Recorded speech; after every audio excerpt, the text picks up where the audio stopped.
Полска досега беше еден од најблиските сојузници на Украина, прими над 1 милион бегалци, му обезбеди на Киев значајна војна поддршка, вклучувајќи тенкови и борбени авиони МиГ-29. Но среди ескалацијата, полскиот премиер Матеуш Моравиецки рече дека нема да биде испратено ново оружје. Веќе не префрламе никакво оружје во Украина, бидејќи сега се вооружуваме со најмодерното оружје. Времето и тонот на тие зборови изненадија многу од полските сојузници.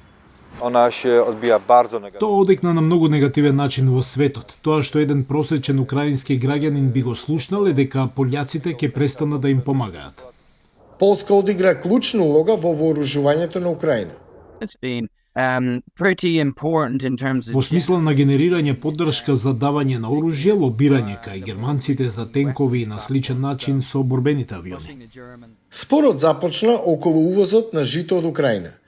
Полска, Унгарија и Словачка воведоа унилатерални забрани, тврдејќи дека увозот ги намалува цените за нивните земјоделци, откако истекоа привремените ограничувања на Европската Унија. Украина поднесе жалба до Светската трговска организација. Украинскиот претседател Володимир Зеленски во Обединетите нации рече дека е алармантно да се види како некои во Европа помагаат да се одржи еден актер од Москва. Полска го свика украинскиот амбасадор да објасни. Полскиот претседател Анджеј Дуда ја спореди Украина со давеник.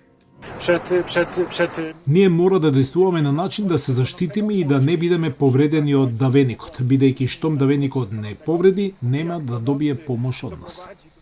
Украинскиот министер за земјоделство изјави дека се договорил со својот полски колега да изработи решение за трговскиот спор. САД го минимизираа спорот. Но Русија веројатно гледа поделби во западното единство, велат аналитичарите.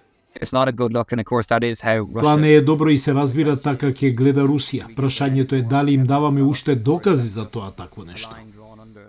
Во Полска треба да се одржат избори следниот месец.